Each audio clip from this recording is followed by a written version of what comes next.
Vamos a estudiar en esta mañana el capítulo 5 de Primera Tesalonicenses.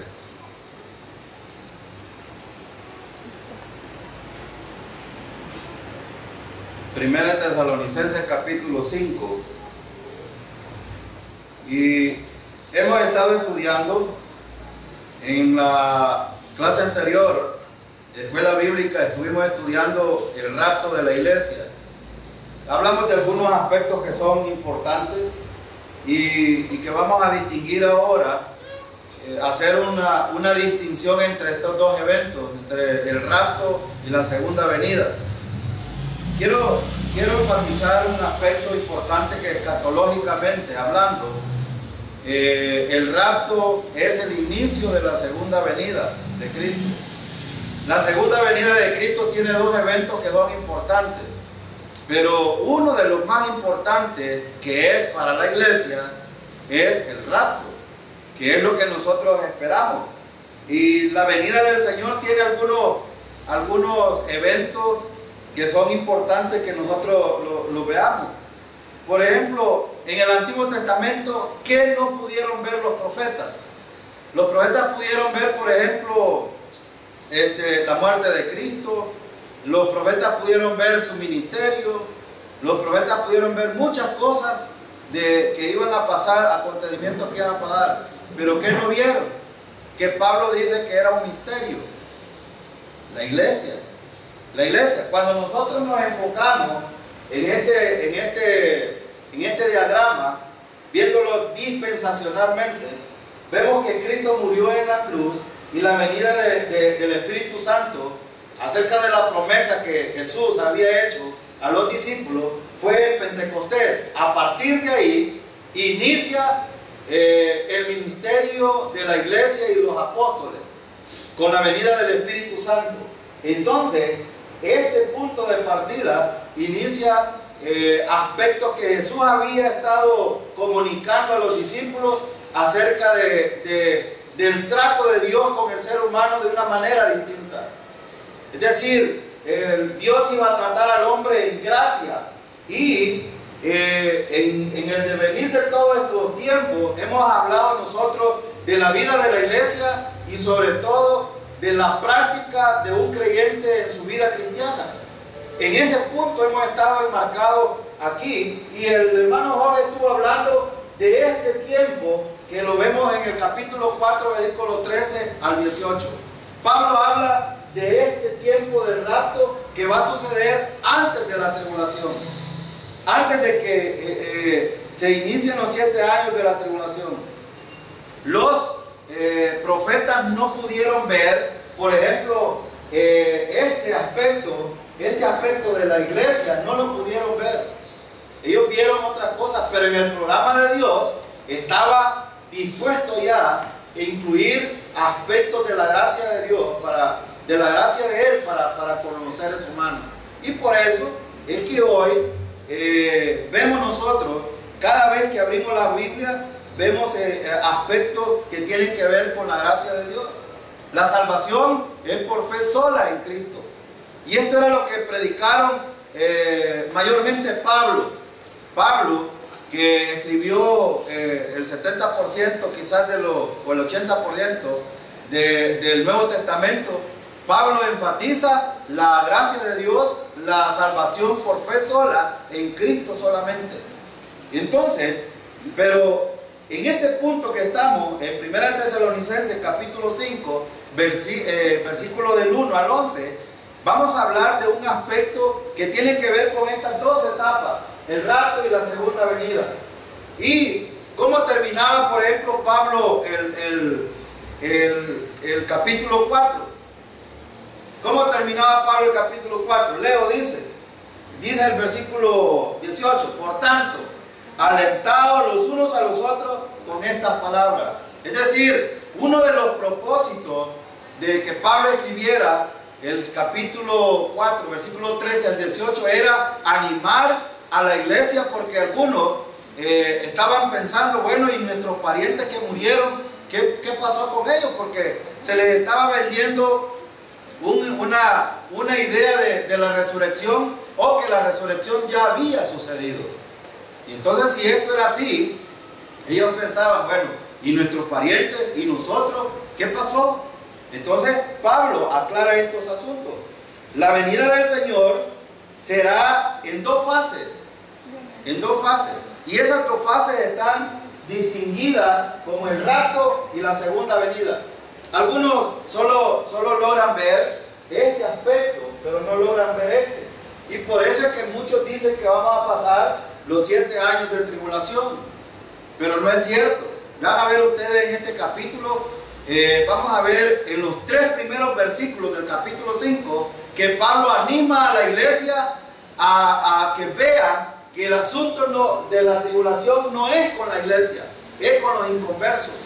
Y veamos los primeros versículos, vamos a leer versículos 1, 2 y 3 del capítulo 5. Miren lo que dice versículos 1, 2 y 3. Dice: pero acerca de los tiempos y de las ocasiones, no tenéis necesidad, hermanos, de que yo os escriba, porque vosotros sabéis perfectamente que el día del Señor vendrá así como ladrón en la noche, que cuando digan paz y seguridad, entonces vendrá sobre ellos destrucción repentina, como los dolores a la mujer encinta, y no escaparán. Aquí hay algunos aspectos que necesitamos resaltar, que son importantes en vista de los aspectos que Pablo está tratando de que entendamos acerca de estas cosas.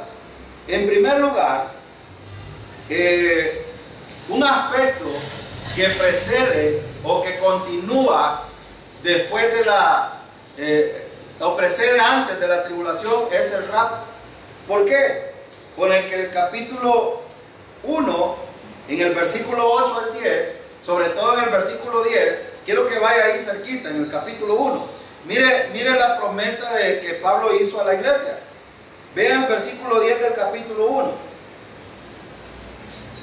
Dice el versículo 10: y esperar de los cielos a su Hijo, el cual resucitó de los muertos, a Jesús, quien nos libra de la ira. Cuando nosotros hablamos y vemos en la Biblia la ira venidera, no estamos hablando de estos problemas de tribulaciones que pasamos comúnmente todos los creyentes. Hemos visto, por ejemplo, por la Biblia, de que los creyentes vamos a padecer diversas pruebas. Lo dice Santiago, lo dice Pablo, lo dice Pedro. Los creyentes vamos a padecer. Pero cuando aquí en este versículo Pablo habla acerca de la ira venidera, está hablando de los 7 años de tribulación. ¿Y qué dice el versículo 10? Dice: y esperar de los cielos a su Hijo, el cual resucitó de los muertos, a Jesús, quien nos libra. ¿Cuándo nos libra? Es la pregunta. ¿Cuándo nos libra?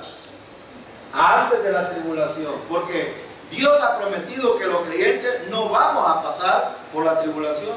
La ira venidera son 7 años que Pablo va a explicar ahora en el capítulo 5, en el versículo 1, 2 y 3. Fíjense algunos aspectos que son importantes. Jesús va a liberar de la ira que ha de venir a toda la iglesia. Y aquí hay algo importante que quiero, hermanos, que ustedes estén pensando. Generalmente los creyentes de hoy, espero yo que esta iglesia no esté con este pensamiento, pero la iglesia, la mayoría están pensando en la tribulación y en la segunda venida, y no en el rapto. Pero ¿qué esperamos nosotros? Porque es una esperanza para nosotros. Es decir, Dios ha prometido una transformación de este cuerpo, sea que estemos vivos o que hayamos dormido y que estemos en el cementerio, que estemos en el sepulcro. Dios ha prometido una transformación de este cuerpo. Entonces, cuando vemos aquí estos aspectos, en el contexto específico que fue escrito 1 Tesalonicenses, la ira venidera está hablando de la ira sin igual del día del Señor. Hay dos aspectos que necesitamos distinguir. La ira la venida del Señor o el día del Señor con el día de Cristo son dos tiempos muy distintos. Por ejemplo, cuando hablamos del día de Cristo, es un anuncio para los creyentes de esta época. Cuando hablamos del día del Señor, estamos hablando de un tiempo de juicio. Y aquí es donde la gente no puede hacer una distinción en estos dos aspectos. Cuando hablamos del día de Cristo, es un anuncio que delimita a un grupo específico, que es la iglesia. Cuando hablamos del día del Señor, en toda la Biblia, desde el Antiguo Testamento hasta Apocalipsis, vemos que el día del Señor tiene inmerso juicio.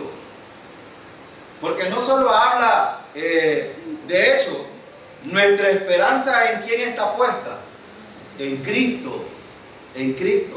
Cristo nos redimió, Cristo nos va a venir a traer, que dice Juan capítulo 14, versículo 1 al 3. No se turbe vuestro corazón. Si creen en Dios, crean también en mí. En la casa de mi Padre muchas moradas hay. Si así no fuera, yo lo hubiera dicho. Voy pues a preparar lugar para vosotros. Y dice Jesús en el 3, y si me fuere y os prepararé el lugar, vendré otra vez. Entonces, cuando Jesús dice vendré otra vez, está hablando de ese día de reunión con la iglesia. Pero cuando dice vendré otra vez, en el sentido del día del Señor, está hablando del juicio que va a venir sobre toda la tierra, Israel, las naciones, la tierra misma, al final, en la segunda venida. Entonces hay que distinguir, cuando nosotros leemos en la Biblia y encontramos el día de Cristo, inmediatamente necesitamos entender que es una acción del Señor para con nosotros, la iglesia. Pero cuando habla la Biblia del día del Señor, está hablando de juicio. Entonces quiero que veamos estos dos aspectos que son bien importantes. En los capítulos 5, versículos 1 al 3, noten que hay dos aspectos bien importantes. Quiero que vaya usted, como esta es una escuela, y lo que hace una escuela es enseñar, y como nosotros estamos aprendiendo, entonces es bien importante ver algunos puntos puntuales en esos versículos. Quiero que usted vaya, versículo 1, 2 y 3 del capítulo 5 de Primera Tesalonicenses. Vamos a hacer algunas observaciones aquí. Vea el versículo. Pero acerca de los tiempos y las ocasiones, no tenéis necesidad, hermanos, de que yo os escriba.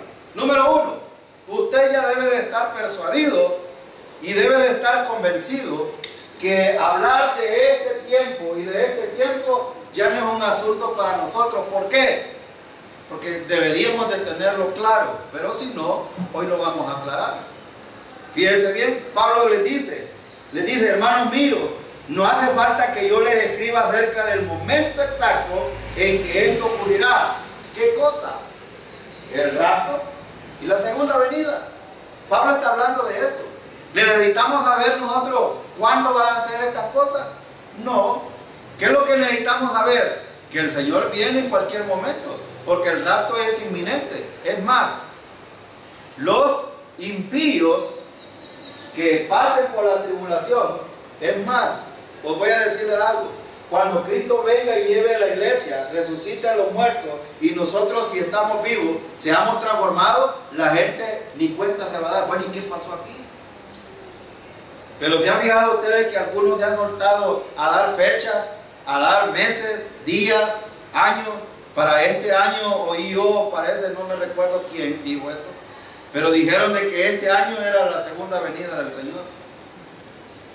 Pero, ¿qué dijo el Señor en cuanto a estos asuntos?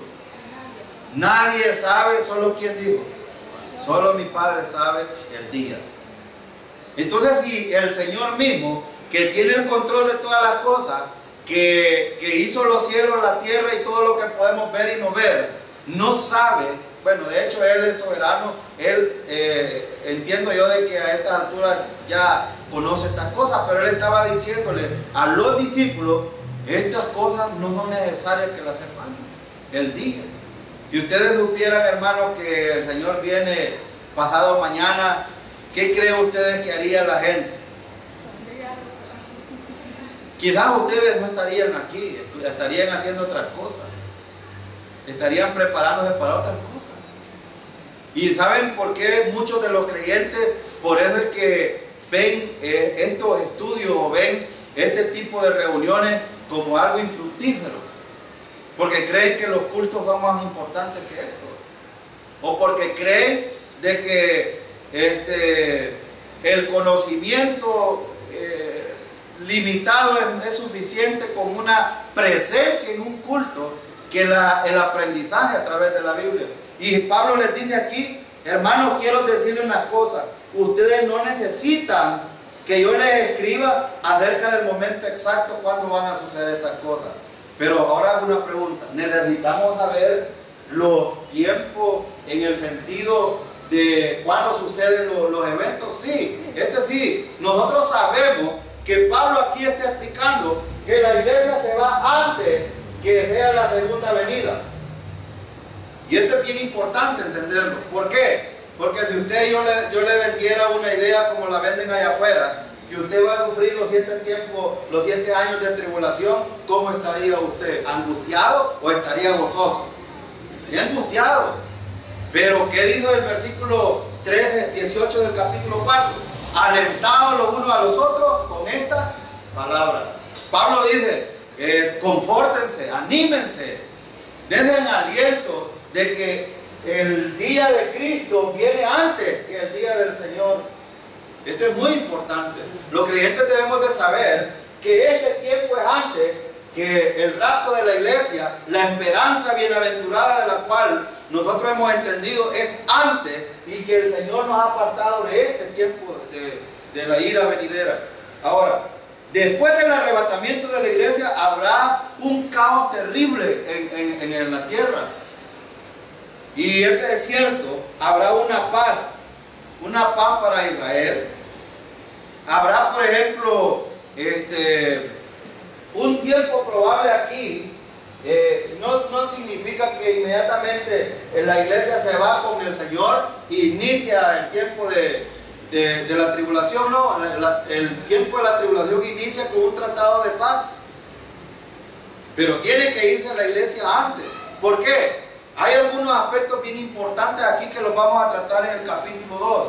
Pero quiero solo adelantarles algo. ¿Por qué es importante entender esto? Porque el capítulo 2 de Segunda Tesalonicenses aclara que ese hombre, el inicuo, el hombre de pecado, o sea, el anticristo, que debe de revelarse aquí al inicio de la tribulación, solo surgirá solo si la iglesia ya no está aquí. ¿Por qué? Porque ahorita no puede, aunque el andamiaje ya está puesto, el anticristo no puede aparecer en este momento por una simple razón. El Espíritu Santo debe de ser quitado de la tierra para que surja este hombre inicuo. Ahora, y el Espíritu Santo ahora está aquí. Está en nuestro corazón, está en cada uno de nosotros. Por lo tanto, debe de ser quitado la iglesia, y con la iglesia el Espíritu Santo es quitado. Entonces, por eso, para que haya una paz aquí, necesita que la iglesia se vaya antes, porque el Espíritu Santo está en cada uno de nosotros. Entonces son aspectos que vamos a tratar en la otra carta que veamos, pero solo quería adelantarles esto. Ahora, qué importante ver en este versículo. Miren este versículo. Dice, no necesitamos saber el momento exacto en que esto ocurrirá, pero dice el versículo 2, dice el 2, porque vosotros sabéis perfectamente que el día del Señor vendrá así como ladrón en la noche. Noten de qué habla, del día del Señor o del día de Cristo. Del día del Señor. ¿Qué implica esto del día del Señor? Implica juicio. Y saben, la gente aquí en la tribulación, nosotros por eso hablamos, yo a veces hago estos esquemas para que usted tenga una idea de lo que va a suceder. Déjeme explicarle. Nosotros estamos aquí en este tiempo. Aquí estamos nosotros. En cualquier momento puede suceder el rapto. En cualquier momento puede suceder. No lo sabemos cuándo. Yo no les puedo adelantar, sería un charlatán si les dijera que es mañana, que es un mes, que es un año. No, yo no lo sé. Lo que sí sé que es antes de la tribulación. Ese es un punto importante. Pero nosotros estamos aquí en este tiempo y Pablo les dice, el día del Señor vendrá como ladrón en la noche. La gente de la tribulación, en los 3 primeros años y medio, los judíos, los gentiles estarán bien pampanantes, porque ¿qué es lo que espera, por ejemplo, Israel que se les cumpla? La construcción del templo. Y este inicuo que se va a levantar aquí se nos va a permitir. Todo Israel es reunido en la nación, en Jerusalén.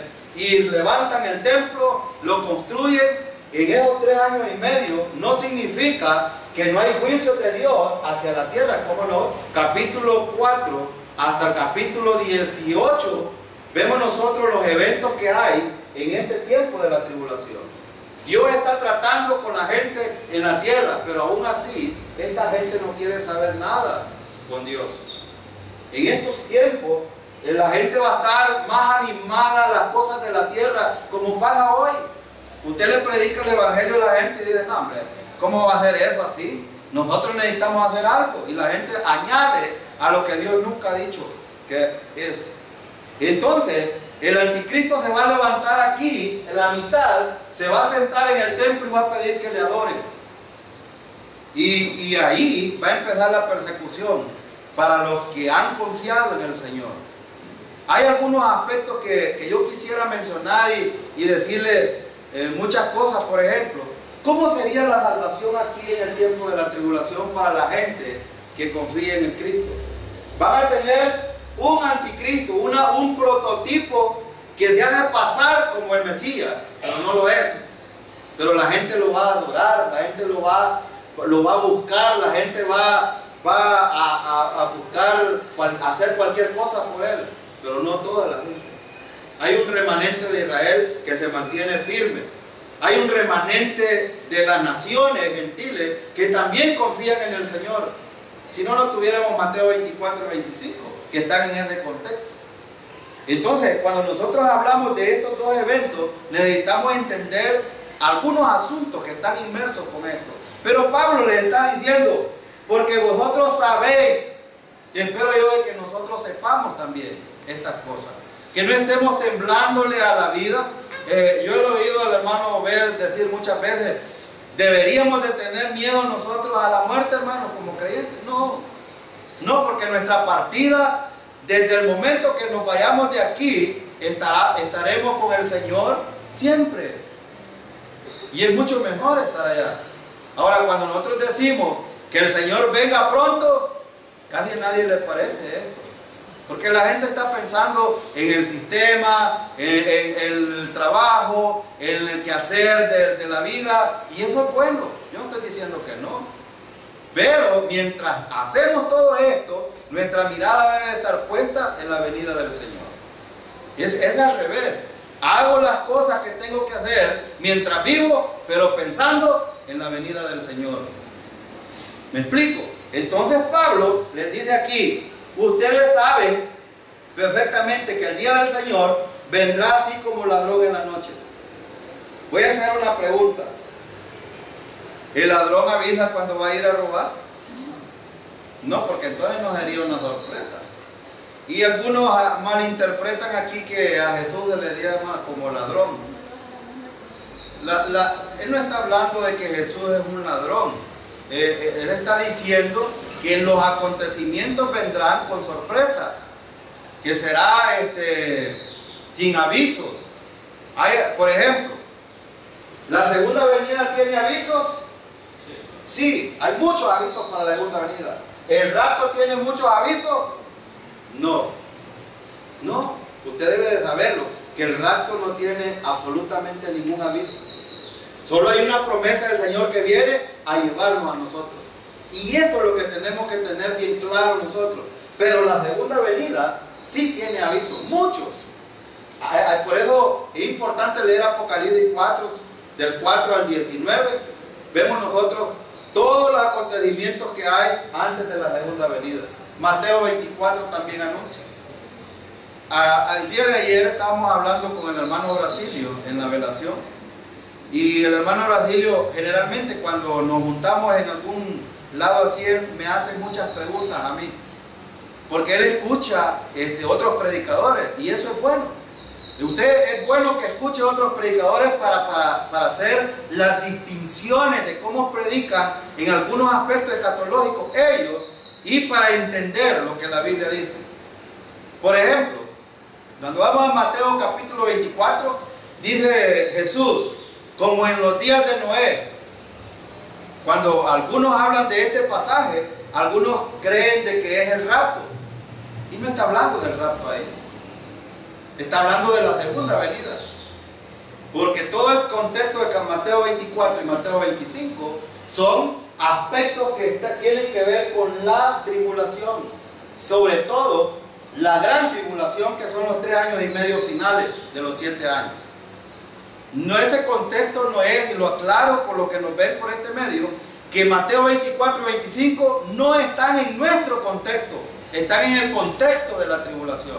Porque muchos predican ese pasaje para hablar y persuadir a la gente a hacer cosas que solo están dentro del tiempo de la tribulación, no para este tiempo. Por ejemplo, Mateo 24:13, ustedes deben saber que está dentro de la tribulación. Mas el que persevere hasta el fin, este será salvo. ¿Y de qué salvación habla ese versículo? ¿De la salvación física o de la salvación espiritual? Ahí está hablando de la salvación física. No está hablando de la salvación espiritual. ¿Ven? Porque él está poniendo, es decir, mas el que persevere hasta el fin, perseverar es mantenerse firme en algo que ha entendido. Y los creyentes de la tribulación que se mantengan firmes en que el Mesías es su Salvador, estos van a ser salvos de su vida, no van a ser muertos. Y eso es lo que está hablando Mateo 24. Pero Mateo 24 tiene muchos aspectos que podríamos tocar, pero no es el asunto. Solo estaba resaltándolo para que ustedes entiendan el contexto del cual estamos hablando. Cuando hablamos del capítulo 5 de Primera Tesalonicenses, estamos enmarcados en este punto, en la segunda venida. Capítulo 5, versículo 1 al 11, habla de la segunda venida de Cristo, no habla del rapto. Por eso Pablo anteriormente alentó a los creyentes y les dijo, miren, va a pasar esto. Los creyentes que estén en el sepulcro van a ser resucitados primeramente. ¿Y a dónde van a recibir al Señor? Un aspecto importante es que en el rapto el Señor no pone un pie en la tierra, sino que la reunión es en el cielo, en las nubes. La reunión de la iglesia es en las nubes. Y los que estén vivos, dice Pablo, serán transformados para recibir al Señor en el aire. No hay ningún paso de Jesús en la tierra. Pero cuando hablamos de la segunda venida, sí, Jesús viene y pone un pie en Jerusalén. Entonces hay aspectos distintivos en cuanto a estos asuntos cuando hablamos. Ahora, fíjense en el versículo 1, Pablo les está diciendo a los creyentes, yo no tengo necesidad de que les escriba a ustedes de estos acontecimientos, ustedes ya los conocen. Versículo 2 les dice, van a venir algunas cosas bueno, dice el 2, porque vosotros sabéis perfectamente que el día del Señor vendrá como ladrón en la noche. Y en el versículo 3, Pablo, miren lo que dice, hay 2 o 3 cosas que quiero resaltar en el 3. Dice el versículo, que cuando digan paz y seguridad, entonces vendrá sobre ellos destrucción repentina. Muy bien, he escuchado a algunos predicadores por la internet acerca de este punto. Y saben que cuando vemos nosotros aquí, Pablo les dice a los creyentes de Tesalónica, miren, cuando digan paz y seguridad, ¿cuándo es que van a decir paz y seguridad? Aquí, en el inicio de la tribulación. Cuando el anticristo les diga, miren, hay un tratado de paz y hoy hay paz y seguridad. Vengan los judíos. Él está hablando en términos refiriéndose a los judíos. ¿Por qué? Porque los judíos que están esparcidos, saben ustedes que hoy por hoy hay dos dos tribus únicamente que existen en Jerusalén, que es la tribu de Benjamín y la tribu de Judá. Los demás están esparcidos, las otras 10 tribus de Israel están esparcidas por toda la tierra.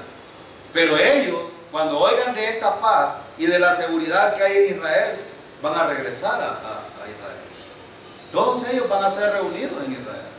Y por eso Pablo les dice, pero fíjense bien, aquí hay una cosa que los distingue. Digan, paz y seguridad, entonces vendrá sobre ellos destrucción repentina. ¿Quiénes son ellos? Los judíos. Principalmente son judíos. Y en segundo, son las naciones que están dentro de estos aspectos inmersos. Que todo este aspecto, a veces a mí no me gusta hablar mucho de esto porque se malinterpreta, que a veces uno está hablando de estas cosas, pero necesito decirlo. El hombre que se levante aquí, que es el anticristo, va a hacer un tratado de paz. Y los tratados de paz, ¿con qué tienen que ver? Tienen que ver con política, tiene que ver con religión y tiene que ver con la parte económica o con los modelos económicos que hay mundialmente hablando. Entonces este tratado de paz tendrá los 3 elementos. ¿Y quiénes son los que hacen el tratado de paz con el anticristo? Los judíos. Los judíos. Principalmente los judíos. ¿Recuerdan ustedes? Yo mencioné el domingo pasado en la predicación algo acerca de esto. Los judíos siempre han estado metidos. Y los discípulos, ¿recuerdan ustedes? Que ¿qué era lo que anhelaban los discípulos de ese tiempo de Jesús?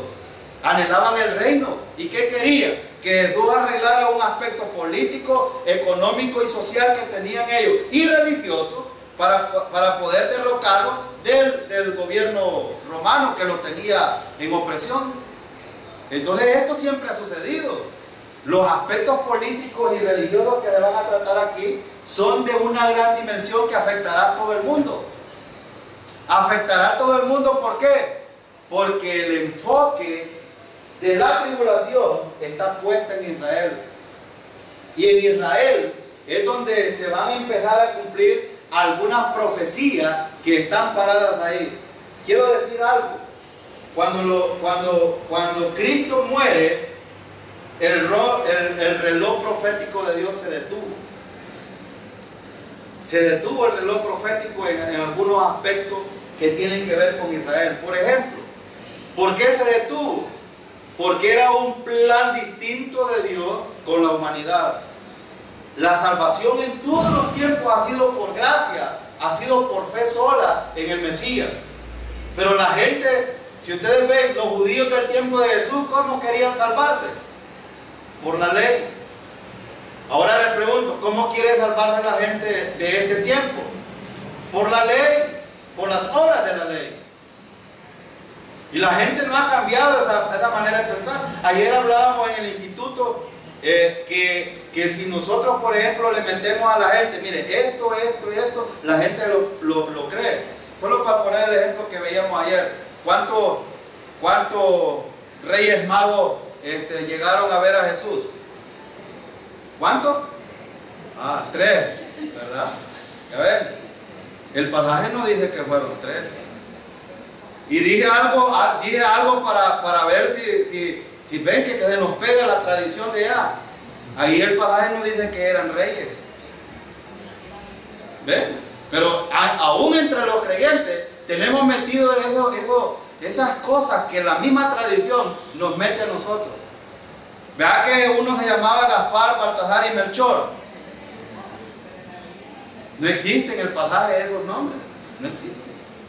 Pero nosotros, cuando se nos viene a la luz, sí, los 3 reyes magos traían oro, mirra e incienso y se llamaban Gaspar, Baltasar y Melchor. Eso está entre los creyentes de manera. Pero no es cierto. Esa cosa no es cierta. Entonces, nosotros, imagínense un niño allá en la escuela dominical, se le enseñara esto, ¿qué van a pensar ellos en el futuro cuando estén grandes? Que esas cosas son así. Entonces es importante ver estos aspectos que en este sentido. El día de Cristo no es lo mismo que el día del Señor, del cual estamos hablando aquí. Y ellos mencionados en el versículo 3 son los judíos principalmente. O, hablando de un sentido general, está hablando de los impíos, de los no creyentes, que van a estar en este tiempo de la tribulación. Versículo también dice, ellos recibirán destrucción repentina, como los dolores a la mujer encinta, y no escaparán. Quiero decir algo importante aquí, porque muchos pastores hoy predican que la iglesia pasará por la tribulación. Vean en ese versículo, yo les dije, vamos a hacer unas observaciones. Miren en el versículo, cuando Pablo dice, ellos, ¿se incluye Pablo? ¿Incluye a los creyentes de tiempo? No, él apunta hacia afuera, no dice nosotros. ¿Se fijan? La iglesia no está dentro del plan. Y cuando dice en el versículo también, dice el 3, dice, no escaparán. ¿Verdad que Pablo no dice, no escaparemos? Si Pablo dijera, no escaparemos, entonces yo estaría convencido que sí vamos a pasar la tribulación. Pero él dice, no escaparán ellos. ¿Por qué? Porque nosotros ya hemos sido escapados de esto. Ya hemos sido quitados. Versículo 4. Miren, hay otro aspecto importante aquí en el versículo 4. En el versículo 4 dice, mas vosotros, hermanos, no estáis en tinieblas, para que aquel día os sorprenda como ladrón. ¿Qué es estar en tinieblas? Ignorando. Esta otra versión dice, pero ustedes, hermanos, no viven en la ignorancia. Espero yo de que ustedes ya no sean ignorantes con estos tiempos, con estos aspectos. La iglesia se va antes de la tribulación. La tribulación es para ellos, los que no han confiado en este tiempo de la gracia en Cristo. Van a vivir todas estas cosas. Para ellos sí, es ese punto. Y nosotros ya no debemos de ignorarlo. Pero hay otro aspecto importante aquí que Pablo dice. Miren en el versículo dice, mas vosotros, hermanos, no estáis en tinieblas, para que aquel día os sorprenda como ladrón. ¿Cuál día? El día del Señor, el día del juicio. ¿Por qué? Porque nosotros, es más, nosotros estaremos con el Señor aquí, que yo no lo coloqué aquí, pero ¿qué habrá aquí mientras están los 7 años de tribulación? Habrán dos eventos importantes: el tribunal de Cristo, y también las bodas del Cordero. Las bodas del Cordero. Y nosotros vamos a estar dentro de estas bodas. ¿Y saben qué? Déjenme decirle otra cosa. Jesús hizo un pronunciamiento que es una promesa para usted y yo ahora. Y les dijo a los discípulos. Y le dijo a Pablo también, escribe estas cosas. Porque le dijo, cuando hablamos de la cena del Señor, le dijo, no volveremos a tomar esta copa y comer de este pan hasta que yo venga y estemos, ¿dónde? En el reino. Aquí vamos a tener una cena de la boda con el Señor. Y por eso yo quiero decir algo, hermano. Cuando un creyente se rehúsa aquí, yo no sé la vergüenza que va a pasar en el tribunal de Cristo. Recuerden qué es evaluado aquí, el creyente o las obras del creyente. Las obras. Lo que nosotros hacemos hoy va a ser evaluado aquí. Es importante que hagamos las cosas, hermanos, de la manera correcta delante del Señor, conforme al propósito de Dios. Sí, es importante. Y esto yo me gusta enfatizarlo porque hay otro aspecto importante que dije por el pasaje. ¿Qué dijo Jesús a los discípulos, sobre todo a Juan y a Jacobo?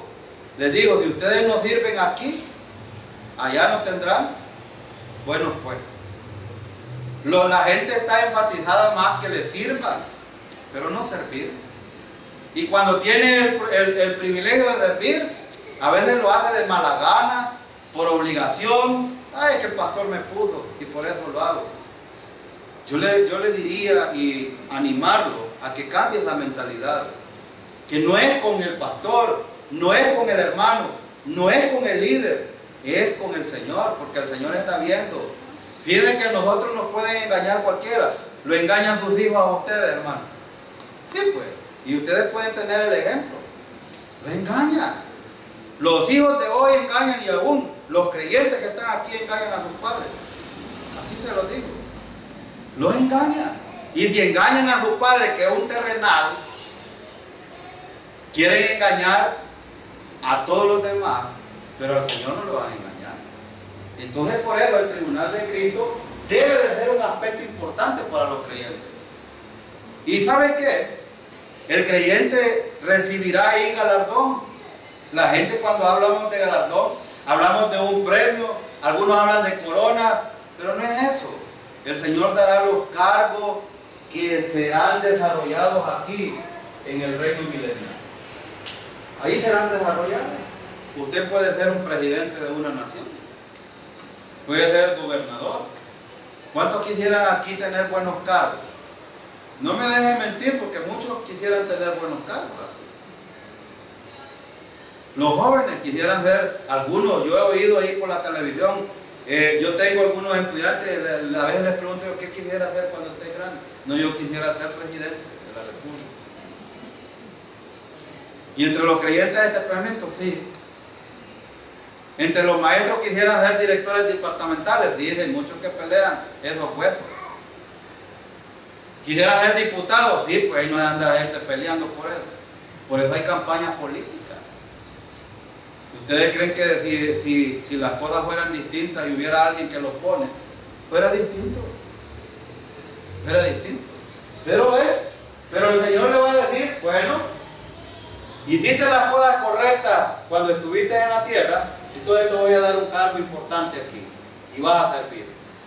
No crean que los premios son para estar galán y que le estén sirviendo, no, es para servir. Es para servir. Entonces, por eso Pablo dice aquí, ustedes no deben de ignorar estos aspectos. Todos estos aspectos, hermanos, no deben de ser ignorados. Cuando un creyente rebelde no toma la cena del Señor hoy, yo no sé qué actitud tendrá cuando lo bueno. De hecho, ya no tendrá conocimiento de lo malo que hizo. Eso es bueno.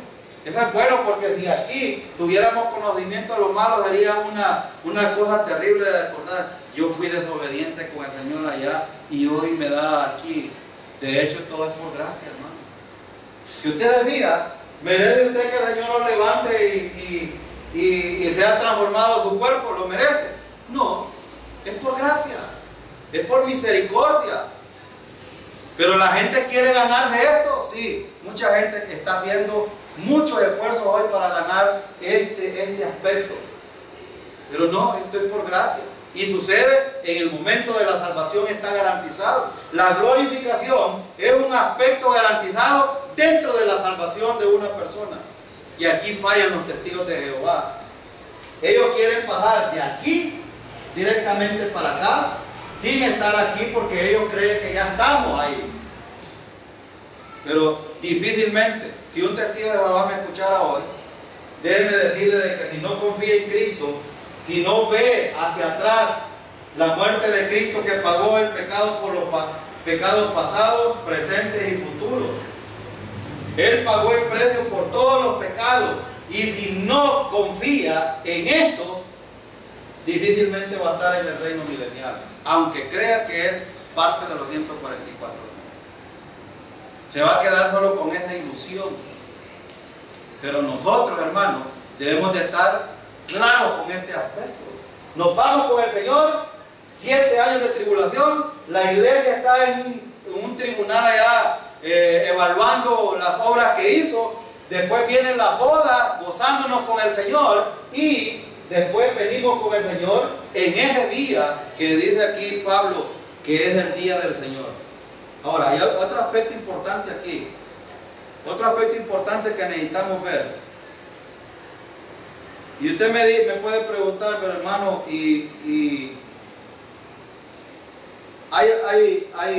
hay referencias que nos hablan acerca de estas cosas. Quiero que vaya a 2 de Tesalonicenses, ahí cerquita.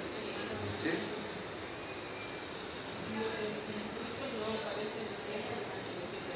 No. No. Por eso aquí hay una paz, paz mundial, pero paz para Israel específicamente, y hay seguridad para la gente. De eso habla Pablo aquí. Hay seguridad. El anticristo empieza ¿cómo se llama?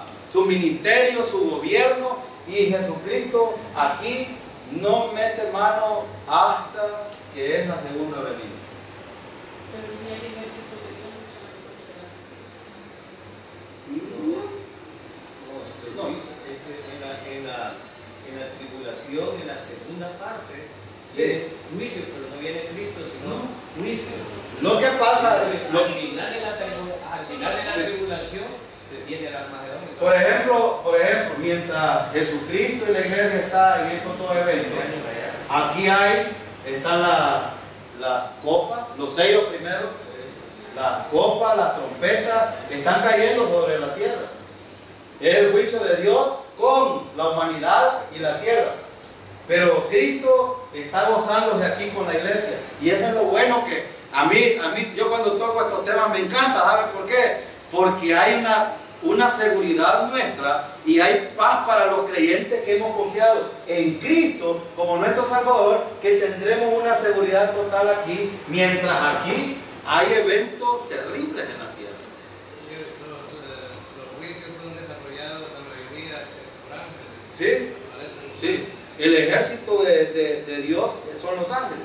Solo quiero mencionar algo porque usted tiene alguna razón en cierta medida. Aquí van a ver, recuerden ustedes que aquí aparecen 144,000. Pero estos no son primero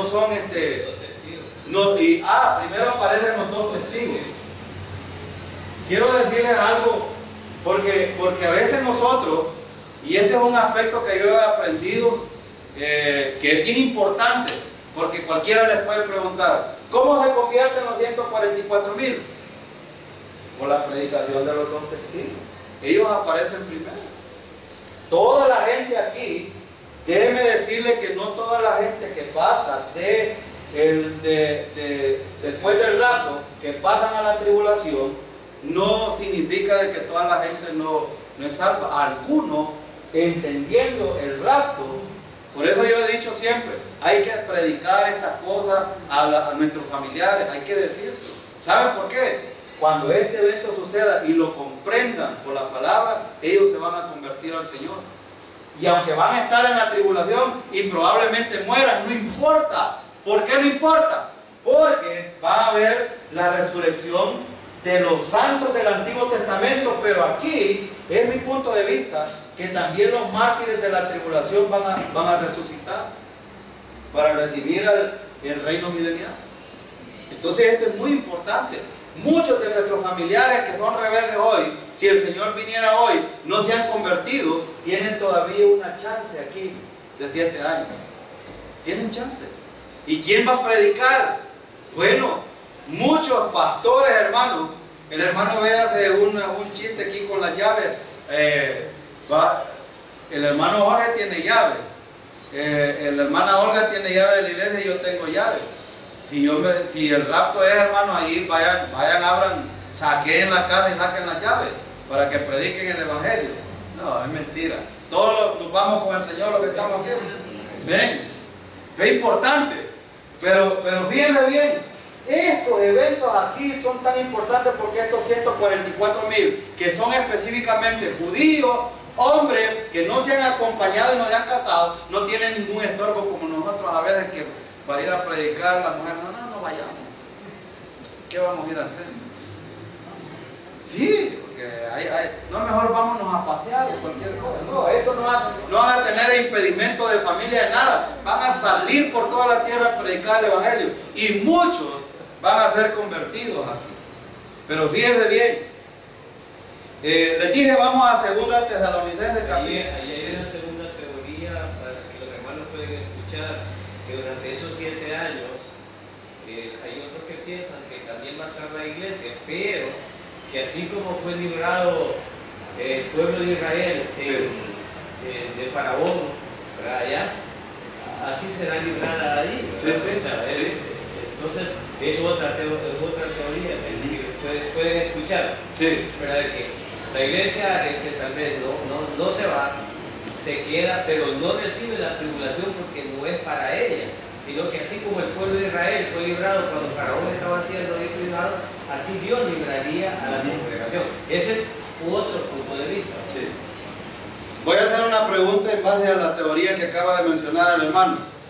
¿A dónde termina la iglesia? ¿Dónde termina el periodo de la iglesia? Con el rapto. La iglesia termina aquí con el rapto. Ahora me pregunto usted, ¿y los que pasan aquí en la tribulación, qué son? Son gente de la tribulación, creyentes de la tribulación de otra época, de otro tiempo, pero no son la iglesia. ¿Por qué?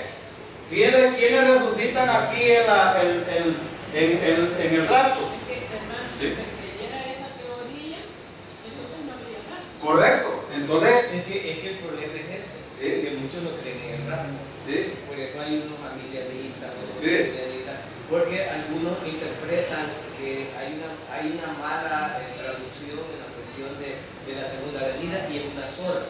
sí. Entonces nosotros la concebimos que la segunda venida tiene dos eventos. Uno Sí, que es el rapto. y el otro que es la segunda venida. Algunos creen que aquí dentro de la tribulación van a haber pequeños raptos. Unos creen eso, pero eso no es posible. ¿Por qué no es posible? Ve el versículo 9 del capítulo 5. Del capítulo 5 de Primera Tesalonicenses. Versículo 9. Versículo 9 dice: porque no nos ha puesto Dios para ira, sino para alcanzar salvación por medio de nuestro Señor Jesucristo. Este versículo, ¿qué nos está diciendo? Que Dios no nos ha puesto para vivir la ira de este tiempo, sino que para ser salvos de esa ira. Y miren en el versículo, a veces hay que ser bien observativos. Miren en el versículo, dice: porque no nos ha puesto Dios para ira, sino para alcanzar salvación. ¿Por medio de quién? Alcanzamos salvación cuando creemos que Cristo pagó nuestros pecados de una vez y para siempre. Eso se llama el primer tiempo la salvación, que es la salvación de la pena del pecado. Pero la salvación de la cual habla el versículo 9 está hablando de la salvación de no entrar en la tribulación. ¿Por qué? Porque ha sido garantizado en la justificación. Entonces los creyentes han pasado dos cosas en la salvación: salvación física y salvación espiritual. ¿En qué sentido? De no pasar la tribulación. Imagínense que nosotros resucitáramos aquí para pasar la tribulación y estuviéramos muertos. ¿Qué chiste tendría? ¿A dónde estaría la esperanza? Y Pablo está aclarando estos asuntos. ¿Qué dijo el 18 del 4? Por tanto, alentados los unos a los otros con estas palabras. ¿Qué ánimo recibirían ustedes si yo les dijera: hermano, vamos a pasar por la tribulación? Apocalipsis capítulo 3, versículo 10. Sí, léalo. Dice el versículo 10: por cuanto has guardado la palabra de mi paciencia, yo también te guardaré de la hora Sí. de la prueba, que ha de venir sobre el mundo entero, para probar a los que moran sobre la tierra. Sí. O sea, sobre la prueba, ¿para quién es? Para los que moran sobre la tierra. Para el mundo entero, los Sí. que moran. Pero entonces, ¿quiénes es que han sido librados de la hora de la prueba? Sí, lo creía. La iglesia. La iglesia. Sí. Y cuanto a los pequeños raptos, Sí. yo pienso que Jesucristo o Dios es un Dios de orden, si no estaríamos allá en la boda del Cordero, también nosotros. Sí, sí. Así como cuando salen aquí, que Sí. siguen predicando y va la gente al baño, y al baño, y al bien. Sería un desorden. Sí, no tendría sentido. Todos los creyentes tenemos que ser reunidos en el tribunal de Cristo y las bodas del Cordero. Toda la iglesia. Por eso preguntaba yo dónde termina. Aquí. Este es otro periodo. Son otros creyentes que van a disfrutar del reino milenial. Sí. ¿La iglesia va a estar en el reino milenial? Sí. ¿Quiénes más van a estar en el reino milenial? Los santos del Antiguo Testamento, todos, desde Adán hasta que sea la segunda venida, todos estarán ahí. Todos estarán ahí. Pero los santos del Antiguo Testamento, hermano, vamos a ver nosotros, por ejemplo, a los grandes hombres de la fe: Moisés, Abraham, Isaac, Jacob, José, David. Y ustedes quizás, algunos dicen, le voy a preguntar a David por qué hizo. No, ya no va a ser necesario eso. No hay necesidad de hacer eso, pues. No va a ser necesario. Pero algo que quiero terminar diciendo, hermano: esto que acabamos de ver, debe de ser de mucho ánimo para cada uno de nosotros. Pero también debemos de estar convencidos en estas cosas. El capítulo 3 que mencionó el hermano, el capítulo 1, capítulo 2 y capítulo 3, fue escrito a la iglesia, a las 7 iglesias del Asia Menor que estaban ahí. Es un mensaje para los creyentes de ese tiempo. Capítulo 4, la iglesia ha sido raptada y está galardonada en el cielo. Capítulo 5 hasta el 18, vemos todos los eventos de la tribulación. Capítulo 20, vemos el establecimiento del reino milenial y los juicios a Satanás, los ángeles y todo el gran trono blanco. Capítulo 21 y 22, vemos otra vez a la iglesia y el cielo nuevo y la tierra nueva, que es el asunto que estamos aquí. El hermano Vladimir me preguntaba, me hacía una pregunta: y aquí en el reino milenial van a haber computadoras, y en el reino milenial va a haber tecnología. Y también me hizo otra pregunta, y el hermano me dice: y nosotros vamos a estar limpiando en este tiempo las cosas que sucedieron, porque aquí en el reino milenial termina con una batalla que se llama Gog y Magog, donde Cristo derrota de una vez para siempre al diablo y es lanzado al lago de fuego.